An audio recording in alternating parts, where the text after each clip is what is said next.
Muito bem, vamos dar continuidade ao nosso curso, Os Novos Paradigmas do Direito Administrativo.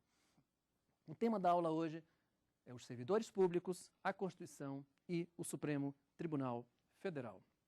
Muito bem, hoje nós temos a presença dos alunos do Anderson, da Camila e do Ricardo. Qualquer pergunta deve ser dirigida ao e-mail saberdireito@stf.juiz.br. Nós só pedimos que o aluno identifique o tema e o professor para quem envia a dúvida. Na última aula, nós falamos sobre a organização administrativa brasileira. Dando continuidade a uma sequência lógica dos nossos temas, falaremos agora sobre o elemento humano da administração, o servidor público. Muito bem. Antes de nós falarmos sobre o servidor público, especificamente, nós teremos que nos ater à terminologia dos servidores públicos. Até porque hoje a nossa Constituição não mais faz aquela célebre divisão, servidor público civil e servidor público militar. Hoje, a nossa Constituição, ela, em face dos artigos 39 a 41, ela vai apenas classificar da seguinte forma. Servidores públicos, que eu chamo de servidores públicos objeto dos artigos 39 a 41, os militares dos estados, do DF e dos territórios, lá no artigo 142, e lá na frente, no artigo 142, nós teremos os membros das Forças Armadas, que são exatamente os militares. Esses sim, objetos do 152, parágrafo 3º. Muito bem, então, já sabemos que a Constituição não mais faz essa divisão servidor público civil e servidor público militar.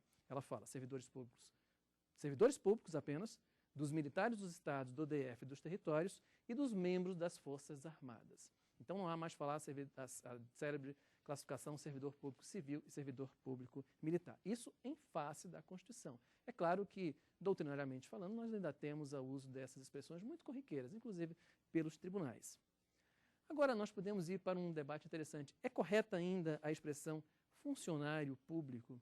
Na verdade, a expressão funcionário público advém da Lei 1711 de 1952, que era o antigo Estatuto dos Funcionários Públicos Civis da União. Hoje nós temos a Lei 8.102 e em nenhum momento, tampouco a Constituição, se refere à expressão funcionário público. Então hoje, mais correto tecnicamente falando, nós poderíamos ficar apenas com a expressão servidor público, até para termos a noção que o funcionário público era aquele antigo servidor sujeito ao Estatuto dos Funcionários Públicos Civis da União. É claro que no dia a dia da administração, até mesmo no ambiente acadêmico, às vezes nós nos referimos a funcionário público como aquele servidor sujeito ao regime da Lei 8.112/90. Isso eu estou me referindo, obviamente, no âmbito federal, no âmbito da administração pública federal. Então vejam, o tema servidor público ele é tão intrigante que começa o debate em relação à terminologia. Qual terminologia correta a ser utilizada? Eu sempre comento, meus alunos, sigam a Constituição. Se a Constituição se utiliza da expressão servidor público, utilize servidor público. Se ela não mais fala em servidor público militar, apenas militares dos estados, do DF, dos territórios, então sigamos o que a Constituição diz. Muito bem. Exercer uma função pública, não é? Esse é o exercício da função pública no sentido precípuo de suas atribuições. Por que eu estou me referindo? É que o servidor público exerce uma função pública. Vejam, essas funções públicas estão intimamente relacionadas com as funções estatais. As 3 funções típicas estatais. Tanto isso nós vimos na aula anterior, quando nós falamos sobre a organização administrativa brasileira, quando nós falamos da organização dos 3 poderes, quando nós falamos da diferença entre o artigo 1º e o artigo 18, e depois também quando nós falamos das funções precípuas de cada poder. Quando dizia eu que, na verdade, o legislativo ele exerce a função precípua de editar a lei. Eu sempre digo função precípua, a função mais importante. É que um presidente da Câmara dos Deputados, do Senado, nós já vimos, ele também é um grande administrador. A carga administrativa sujeita à presidência dos 3 poderes é muito ampla. Então, o presidente de um órgão do legislativo também nomeia um servidor, ele também pode baixar um edital de um concurso público da Câmara, do Senado. Então ele também exerce funções administrativas. Muito bem. Então, nós temos o exercício das três funções, a função administrativa, a função legislativa e a função jurisdicional. E aí nós dissemos que o servidor público exerce essas funções com o chamado vínculo de direito administrativo, o chamado vínculo profissional, né? Um vínculo de respeito a um regime jurídico. Quando nós falamos de um regime jurídico, há um liame, há um laço jurídico entre o servidor público e a administração.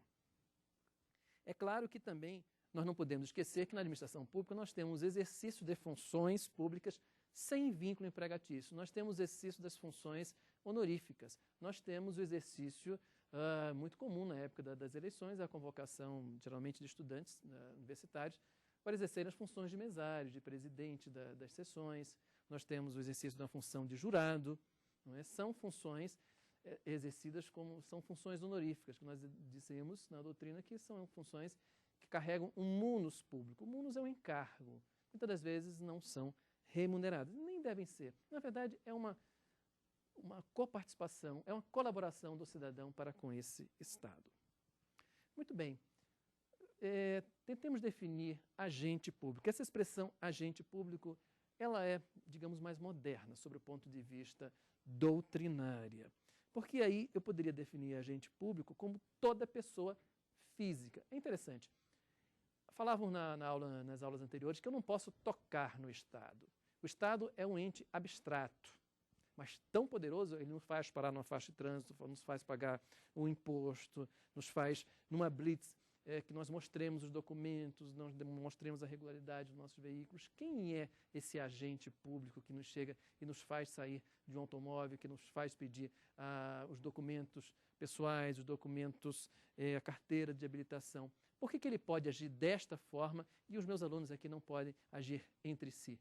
Então vejam, porque esse agente público exerce, na verdade, esse encargo público, essa função pública com poder de autoridade, com poder de coercibilidade. Ele pode agir desta forma, ele pode determinar que nós saiamos do nosso carro para que ele seja revistado.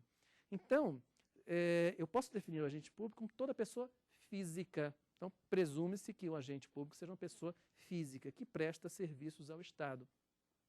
Não só ao Estado, mas todas as pessoas jurídicas da administração indireta, que nós já vimos quando nós classificamos a administração indireta e nós vimos quais são os componentes da administração indireta. Formada pelas autarquias, pela sociedade de economia mista, pelas empresas públicas, pelas fundações públicas. Então, quando se fala assim, presta serviço ao Estado, em princípio nós estamos referindo à administração direta.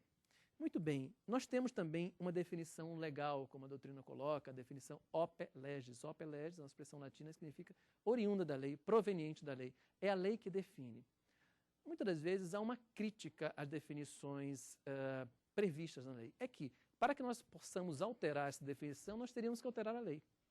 E isso, às vezes, no afã, né, da doutrina muito mutável, ela não acompanha e não poderia acompanhar a evolução legislativa, porque é uma definição proveniente da lei, ela só poderia ser alterada com a alteração desta própria lei. Mas, enfim, nós temos a definição do agente público lá no artigo 2º da Lei 8.112 de 90. Falemos agora sobre as categorias dos agentes públicos. Comecemos com os agentes políticos. Sempre quando, né, eu já lhes comentei numa aula anterior, não custa repetir. Quando falamos sempre na expressão política, sempre no sentido grego da palavra. Né, vem da expressão grega polis, da administração da cidade-estado grega, da polis grega. Então, o agente político nada mais é do que, na definição do professor Celso Antônio Bandeira de Mello, o formador da vontade superior do Estado. Vejam, formador de uma vontade, não é qualquer vontade, é a vontade superior do Estado, é uma vontade em nível gerencial, não é apenas em nível executor, mas em nível gerencial, formador da vontade do Estado. Então, com isso, nós temos essa formação da vontade do Estado com uma vinculação da ideia de governo. Lembra-se na aula anterior que nós vimos a diferença entre Estado, governo e administração pública. Quando nós falávamos que o órgão apenas tem um aspecto subjetivo, ele não é dotado de personalidade jurídica própria, enquanto que a função política tem aí um aspecto objetivo. Quais são as funções exercidas pelo agente público? Muito bem, aí vem a professora de Pietro, com muita sapiência, vai dizer assim, as funções políticas ficam apenas a cargo dos órgãos governamentais ou do governo propriamente dito. Porque a maioria das funções estão a cargo do executivo e, em parte, ao poder legislativo. Eu falo do exercício das funções políticas, porque nós estamos falando do agente político. E aí vem toda a doutrina, considera o magistrado como um agente político, porque também ele é um formador da vontade superior do Estado. Às vezes ficamos em dúvida, como é que o magistrado ele traduz a vontade superior do Estado? É fácil responder. É o Estado juiz, é o Estado aplicador da lei, porque são 3 funções estatais. Não podemos esquecer que o magistrado também exerce no seu dia a dia aí a função jurisdicional por excelência. Então, ele fala pelo Estado aplicando a lei no caso concreto. Então, nós temos a figura do Estado legislador, do Estado administrador, mas também nós temos a figura do Estado juiz.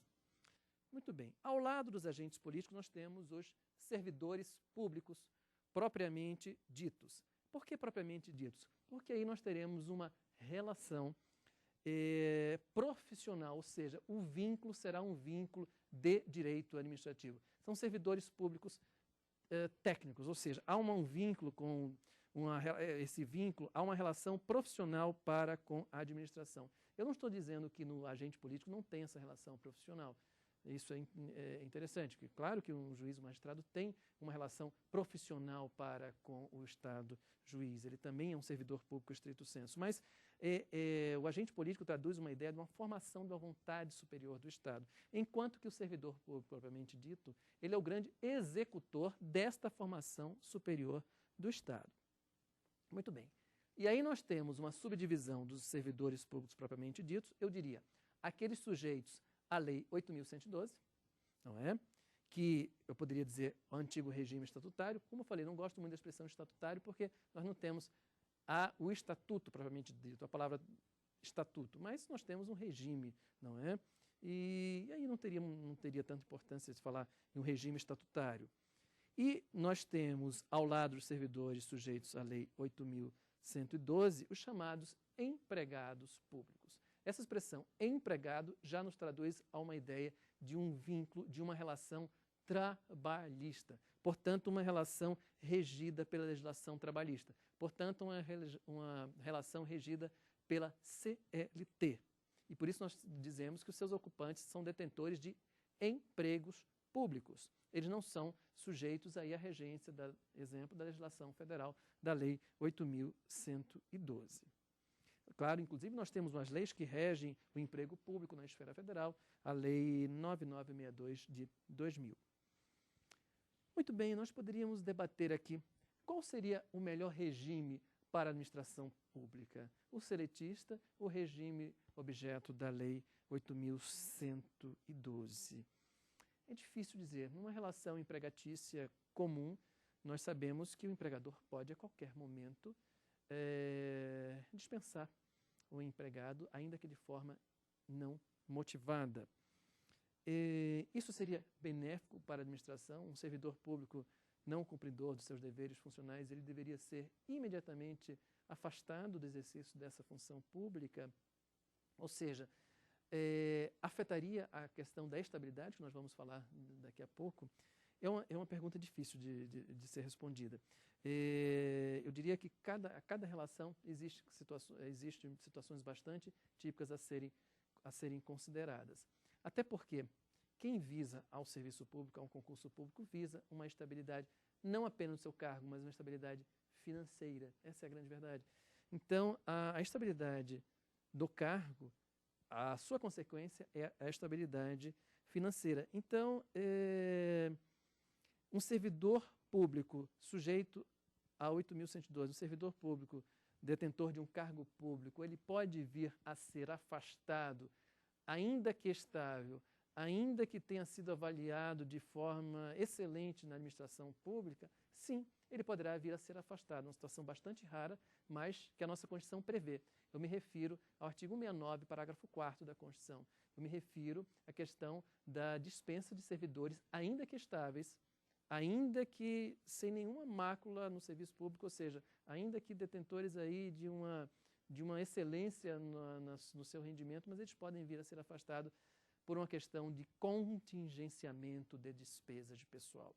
Ou seja, na verdade, a estabilidade do servidor público ela é mitigada, ela é condicionada, mas isso nós veremos a seguir. Mas sim, o servidor público estável pode ser afastado do seu cargo, ainda que estável, ainda que aprovado em todas as suas avaliações.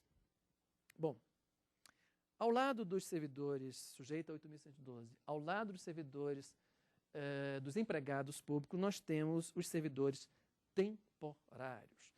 Qual o fundamento? O fundamento constitucional é o artigo 37, inciso 9º, que foi regulamentado pela Lei 8745 de 93 e posteriores alterações. É o caso da contratação temporária por excepcional necessidade de serviço. Muito comum nas universidades federais, muito comum nos casos de recenseamento, muito comum nos casos em que o Estado precisa de ter um servidor público para combater uma epidemia, médicos, enfermeiros, agentes profissionais de saúde. Então, eles são servidores temporários. Os servidores temporários, que eu me referia exatamente, nós temos os casos dos recenseadores, nós temos os casos, então, dos servidores que são contratados para atender a situações emergenciais. Esses contratos, muitas das vezes, esses contratos estão perdurando ad eterno. Há contratos que estão, eu tenho notícia, que estão há mais de 10 anos exercendo atividades temporárias. Ora, não há falar numa atividade temporária, uma atividade excepcional por mais de 10 anos. Isso que pode até configurar uma burla, uma violação ao princípio constitucional do concurso público. Muito bem.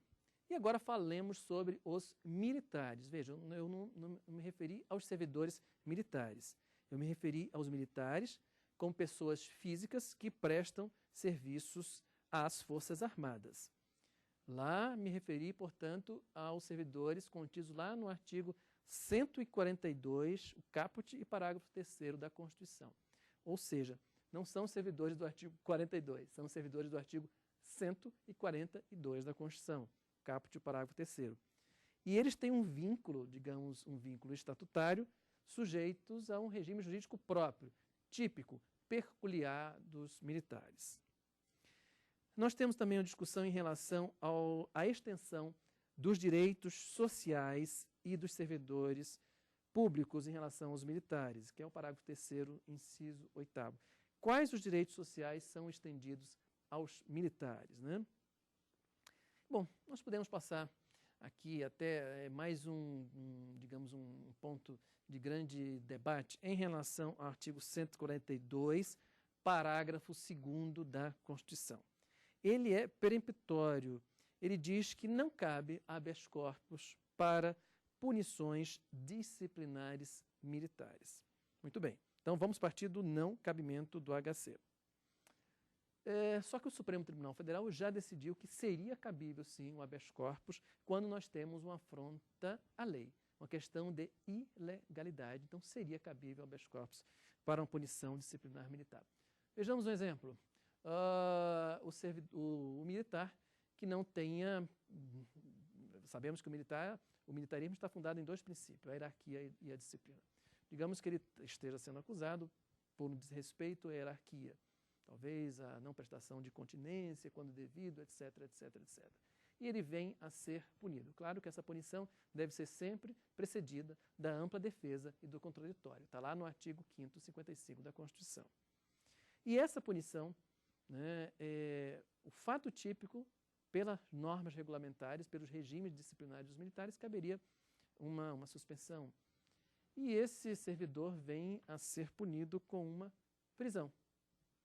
Ou seja, nós teríamos um caso de ilegalidade, porque este fato típico não caberia uma prisão. Então, ele veio a ser preso. Então, é nesse contexto que o Supremo Tribunal Federal entende que seria cabível, portanto, o HC, quando nós estivermos diante de uma ilegalidade, ainda que diga respeito a uma punição disciplinar militar. Muito bem. Falemos agora dos militares dos estados, do DF e dos territórios. Exemplo clássico, os policiais militares dos estados, né? Das polícias militares dos estados. São pessoas físicas ou seja, membros das polícias militares e dos corpos de bombeiros militares. Então, a previsão é a Constituição Federal, artigo 42. E elas também têm, essas pessoas também têm um vínculo estatutário e sujeitas a um regime jurídico próprio. É claro que elas se aproximam com os militares lá do artigo 142.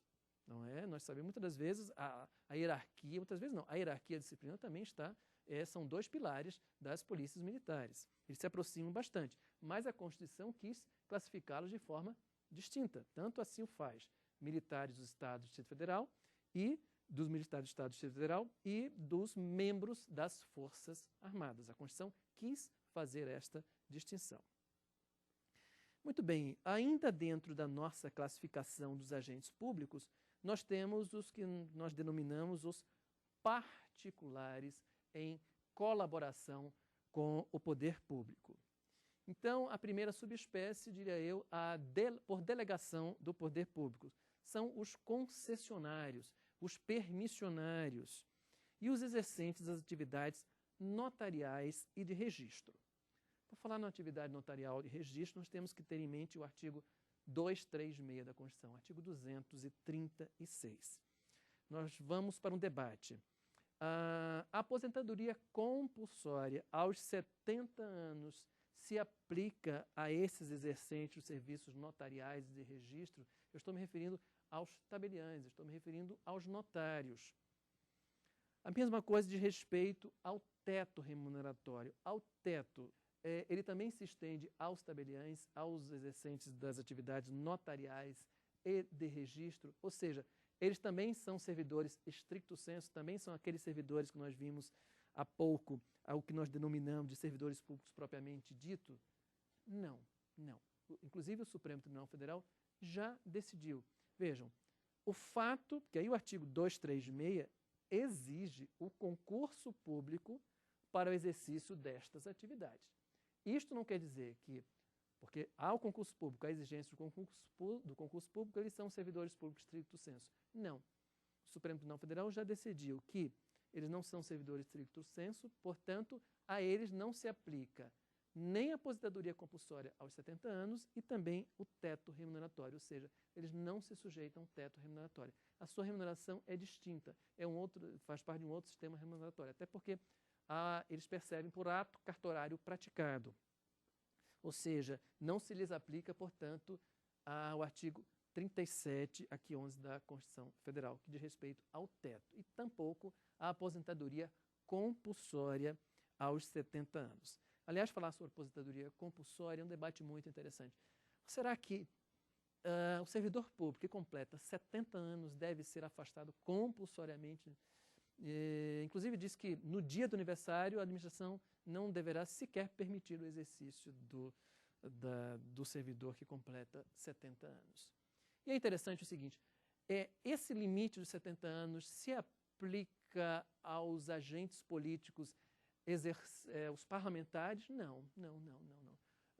Nós temos vários parlamentares com mais de 70 anos. Então, não se aplica o teto dos 70 anos, é bom que se diga, né, que muitos entendem que o parlamentar deveria ser afastado dos 70 anos. Não. Essa regra não se aplica apenas ao servidor público stricto sensu. E os tabeliães e os notários não estariam contidos. Muito bem.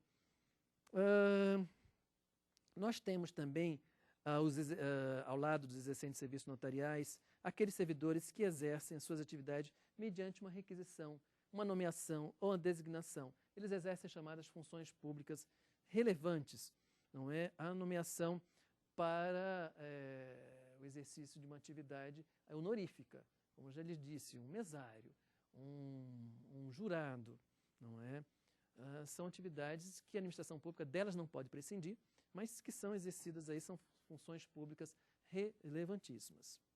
E nós temos também a chamada gestão de negócios, servidores que exercem aqui os particulares de colaboração com o poder público mediante a chamada gestão de negócio. Gestão de negócio vem do verbo gerir, né? Gerir o negócio. Então, são aquelas situações do exercício da função pública, também numa situação de emergência, uma contratação temporária, emergencial, para elaboração de um parecer jurídico, elaboração de uma nota técnica em que somente determinados particulares detêm o conhecimento técnico para colaborar com o serviço público, seja em uma das três, quaisquer das formas, quaisquer das funções, seja o Estado juiz, o Estado legislador, o Estado administrador. Muito bem.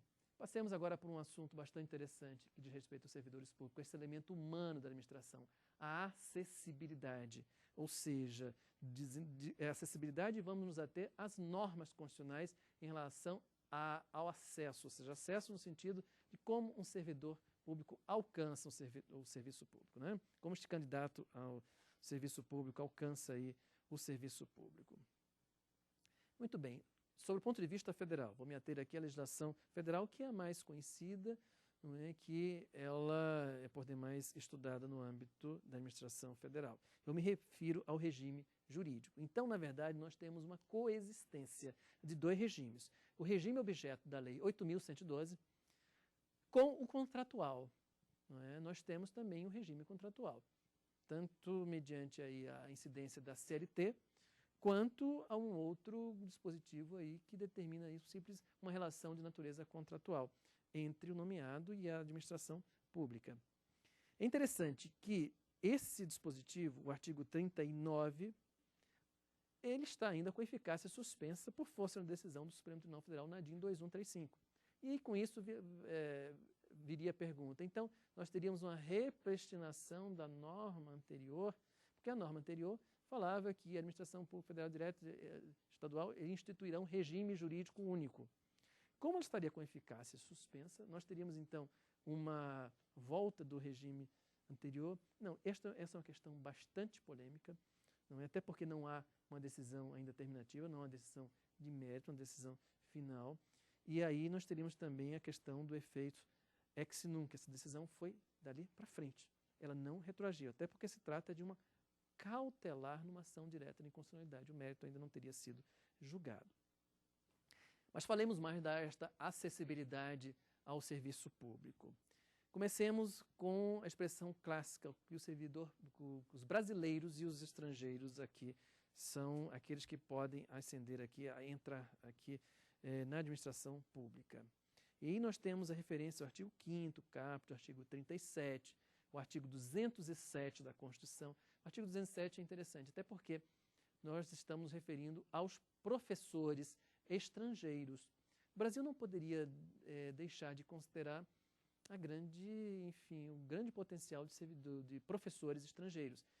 Mas com a redação anterior, não é, antes de emendas constitucionais, será que o estrangeiro poderia vir a exercer um cargo público no Brasil? Nós temos a referência expressa no artigo 207, no artigo 37 primeiro, sim, os professores estrangeiros. Nós teríamos essa possibilidade, até porque realmente o Brasil não poderia abrir mão desta mão de obra tão qualificada.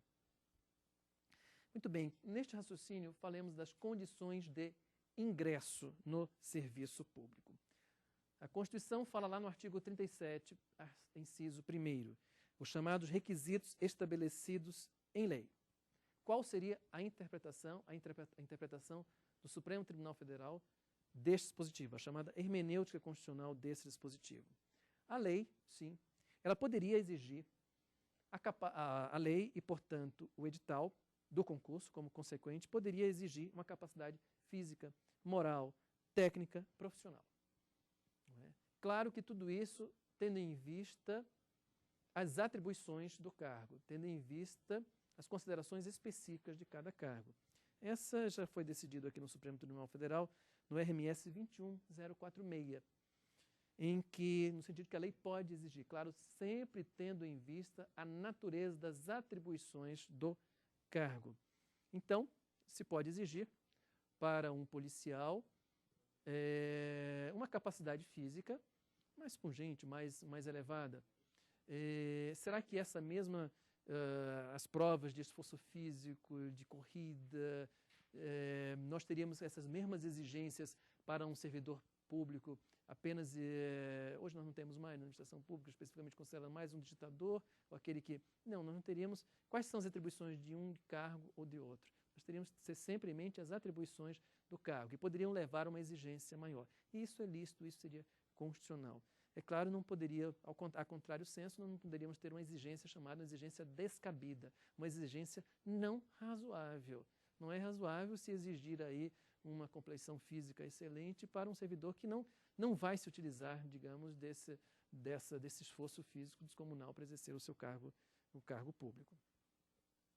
Muito bem. Uma outra questão bastante interessante é o limite da idade. O limite da idade é a mesma coisa. Pode haver limite de idade desde que justificado pela natureza das atribuições. Isso, inclusive, já foi objeto de súmulas do Supremo Tribunal Federal. Me refiro à súmula 683. Não é? Ainda sobre o assunto, nós temos a súmula seguinte, a súmula 684, que diz que é inconstitucional um veto não motivado. Aí veja que interessante. Isso nos reporta à primeira aula, a questão da motivação dos atos administrativos, no sentido de que um veto não motivado, ele é inconstitucional. Eu falo um veto não motivado à participação de um candidato a um concurso público. Vamos dar um exemplo. É motivado um veto que é um concurso público para uma penitenciária feminina, que a administração poderia exigir apenas candidatos do sexo feminino para o exercício das atividades em uma penitenciária feminina. Por quê? Porque nós sabemos que são atividades em que a agente penitenciário feminino poderia exercer com maior tranquilidade, com maior pertinência. Então, não seria inconstitucional esta regra que vedaria candidatos do sexo masculino a submeterem um concurso para uma penitenciária feminina. Agora, a administração deve motivar o veto, né, na participação de um candidato ao concurso público. E nós temos também a súmula 686/686, a questão emblemática do exame psicotécnico. Somente a lei pode exigir, pode sujeitar a exame psicotécnico a habilitação de candidato a cargo público. Ou seja, o Supremo interpretou no seguinte sentido: quem é que pode exigir ou não o exame psicotécnico? A administração pública não poderia simplesmente exigir o exame psicotécnico no concurso público se não há a previsão legal para tanto. É fácil a compreensão. Se a lei previu a realização de um exame psicotécnico, então, portanto, o edital poderia prever esse exame psicotécnico. Uma outra situação bastante emblemática é a questão do recurso em um exame psicotécnico. É cabível recurso? Não é cabível recurso?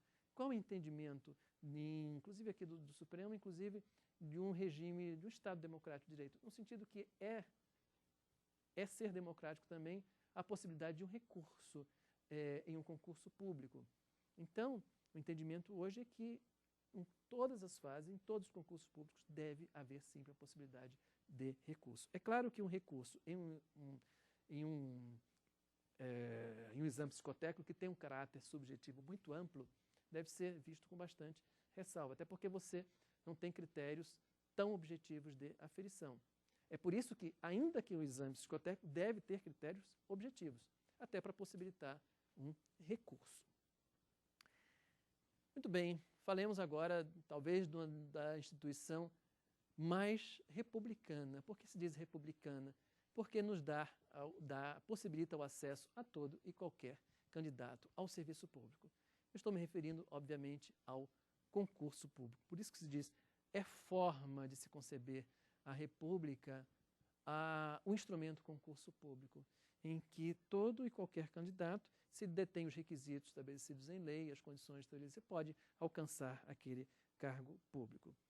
Especificamente, eu me refiro ao artigo 37, inciso 2º da Constituição.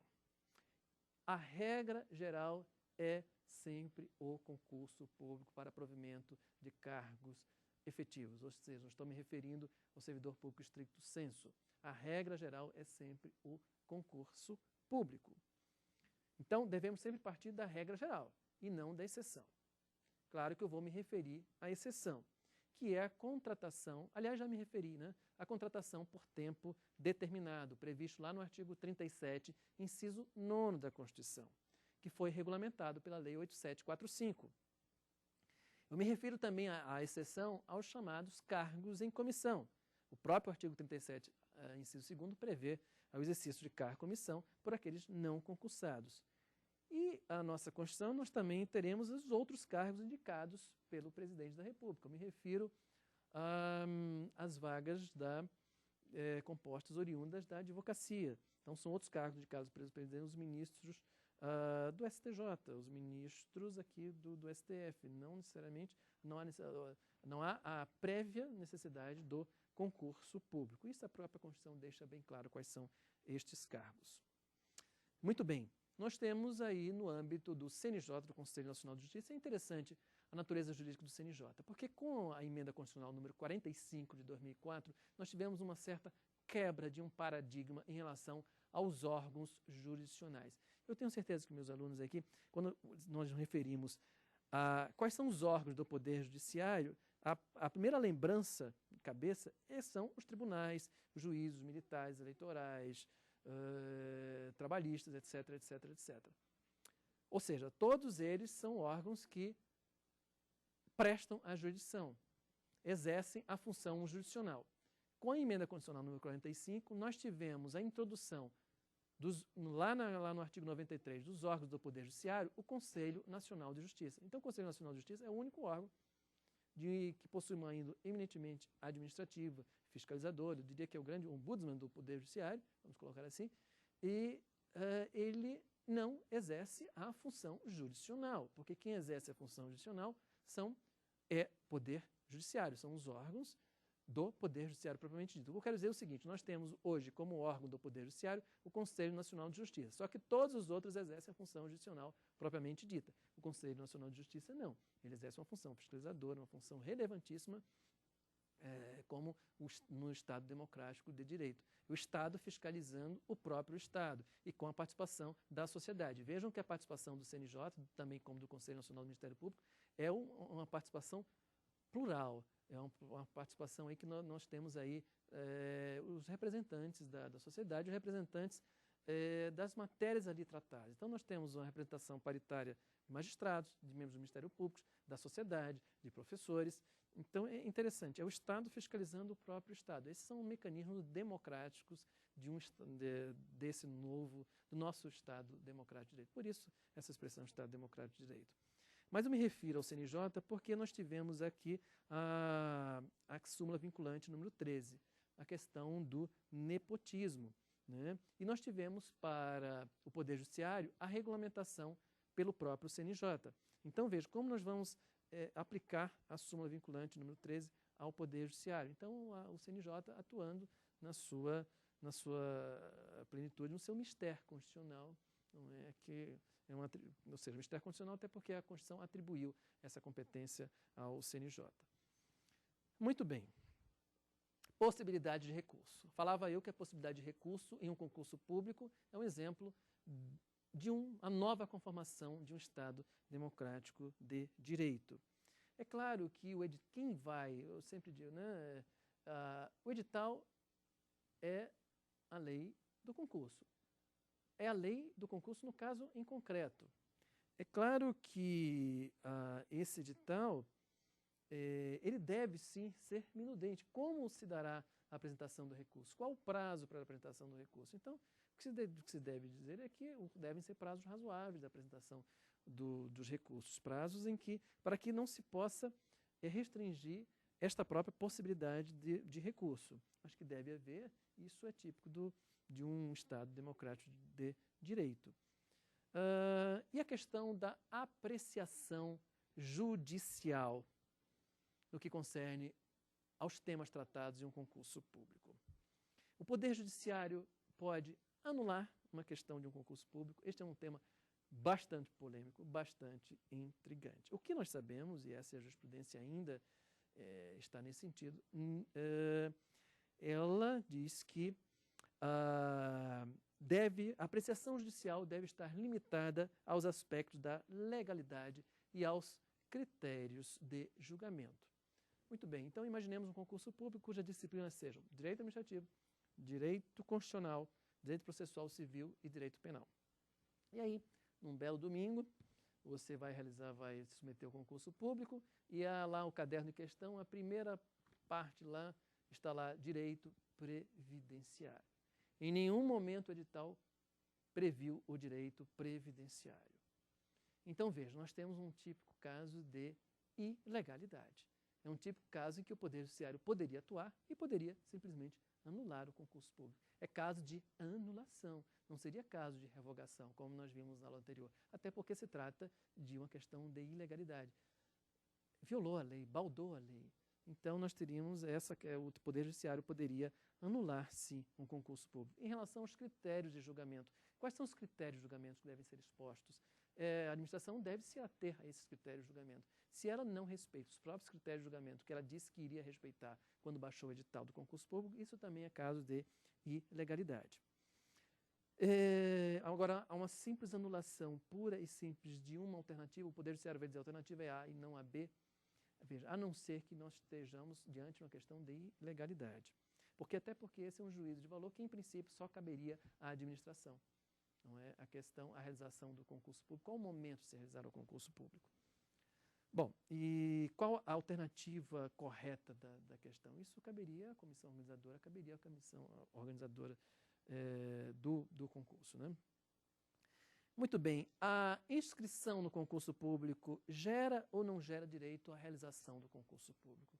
Isso é um tema bastante interessante também. Até porque o concurso público hoje, eu tenho certeza que aquele que se submete, ele submete uma decisão devida. Muitas das vezes ele deixa a família, vai estudar, investe naquilo ali e a administração não realiza o concurso. Então, é uma decisão de vida que atinge a todos. Então, não é razoável que a administração pública, em um momento, isso diz respeito, inclusive, à boa-fé, que a boa-fé está para os dois lados, tanto para a administração pública quanto para o administrado. A administração pública também deve agir de boa-fé. Se ela demonstra a intenção de realizar um concurso público, abre inscrição e depois não realiza, isso não diz respeito, essa não é uma decisão razoável da administração. Se ela manifesta a intenção, até porque nós temos no direito administrativo a chamada teoria dos motivos determinantes. Ou seja, a administração deve se ater aos motivos anteriores pelos quais ela explicitou.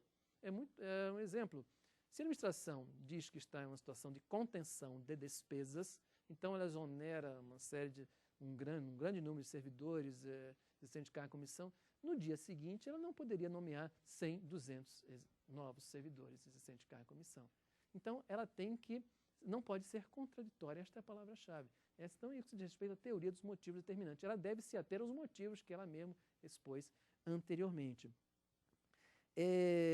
Sim, nós poderíamos dizer que a inscrição não geraria o direito à realização do concurso, apenas uma expectativa de direito. Mas isso não é da boa prática da administração. Nós temos decisões no sentido que poderia gerar o direito à realização do concurso. É claro que, se não gerar, as taxas, ou seja, a taxa do concurso, devem ser devolvidas, né? Sob pena até de um enriquecimento ilícito, inclusive com correção monetária. Muito bem, a questão da aprovação no concurso. Aí nós já estamos numa fase posterior. A aprovação no concurso gera ou não direito subjetivo à nomeação do candidato aprovado? É um assunto bastante interessante, porque nós temos já temos dois posicionamentos, tanto do STJ quanto do Supremo Tribunal Federal sobre a matéria. O que nós temos hoje é o seguinte: sim, a aprovação no concurso gera um direito subjetivo à nomeação do candidato aprovado no número de vagas do concurso durante o prazo de validade do concurso. Então, vejam, se a administração explana, diz que há um número de vagas, 30 vagas, né, os 30 primeiros candidatos, no prazo de validade do concurso, veja, no prazo de validade do concurso, teriam sim o direito subjetivo à nomeação. Ou seja, então, geraria o direito subjetivo à nomeação do candidato aprovado no número de vagas durante o prazo de validade do concurso público. Essas são as decisões do STJ no recurso em mandado de segurança 20.718, RMS 20.718, e no Supremo Tribunal Federal, nos recursos ordinários 192.568 e 227.480. Não é? Até porque é uma mudança de entendimentos do Supremo Tribunal Federal que afasta, na verdade, a súmula 15, uma antiga súmula 15, que diria exatamente o contrário, que não geraria aí o direito subjetivo à nomeação. Então, é interessante esta ordem. Aprovação, Depois nós teremos a homologação do resultado, esse ato administrativo importantíssimo, o provimento, que são as hipóteses de investidura, a posse e o exercício do concurso público. E nós teríamos ainda teríamos que falar a respeito do prazo de validade do concurso, do artigo 37, parágrafo 3º. A questão igual período. O que é o igual período? Veja, se a administração diz que fixa o prazo de validade de 3 meses, ela poderia prorrogar por mais 3 meses ou teríamos que ater ao prazo ali por mais 2 anos? Enfim, o que é o igual período? Essa o que me parece. Esse igual período é igual período primeiro fixado ou seria o primeiro período até 2 anos? É uma situação bastante interessante, que o que me parece é que nós temos de forma bem clara esse igual período. A própria Constituição colocou até 2 anos, então poderíamos ter aí a prorrogação pelo mesmo período. Muito bem.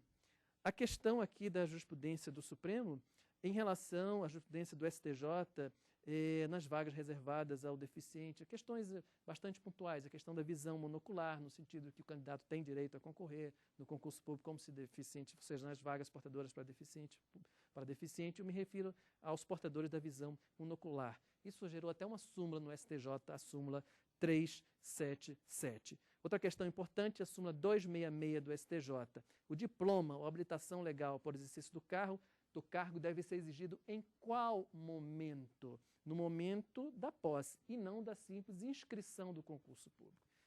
Essa é uma situação bastante corriqueira. O servidor público se inscreve no concurso público e somente por um período posterior é que ele venha se formar, se graduar. Então seria o momento, ou seja, ele poderia já ter na data da posse a habilitação necessária para o exercício do cargo.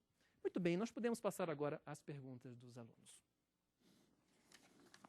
Professor, podemos ainda utilizar o termo funcionário público?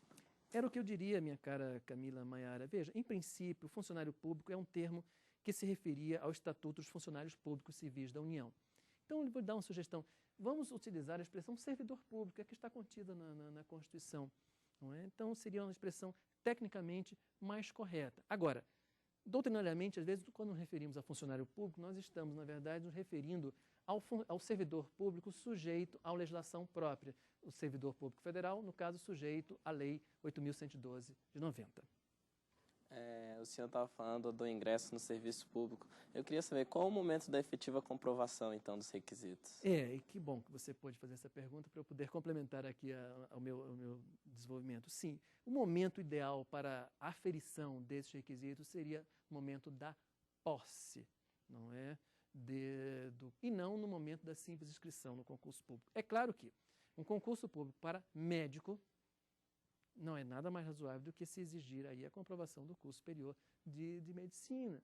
Tá? Agora, até porque nós teremos que ter a questão da residência. Agora, saber qual o momento efetivo da prova desses requisitos, na simples inscrição ou na posse. É claro que há determinados concursos, por exemplo, a magistratura, o Ministério Público, se exige a prática forense necessária, que a própria Constituição prevê e a regulamentação posterior. Então, para que você obtenha aquela prática forense, é necessário que você já seja graduado. Então, é razoável a exigência já da graduação no curso superior, para o qual se exige aí o cargo. Professor Salomão, cabe habeas corpus contra punições disciplinares militares, mesmo diante do contido do artigo 142, parágrafo 2º da Constituição Federal? Cabe, meu caro Anderson. Parece até que nós estaríamos violando o próprio dispositivo, mas não. O Supremo Tribunal Federal entendeu, dizia eu há pouco, que caberia nas hipóteses de uma ilegalidade, premente uma ilegalidade que poderia ser visualizada. Em caso de violor à lei, caberia sim o HC, ainda que se tratasse de uma punição disciplinar militar. Muito bem, então nós podemos passar direto para o resumo da nossa terceira aula. Eu iniciei esse debate aqui da nossa terceira aula falando sobre a terminologia dos servidores públicos. Nós falamos sobre os agentes públicos. Nós falamos também em relação à acessibilidade aqui do servidor público. Muito bem, então aqui agora eu informo que qualquer dúvida, qualquer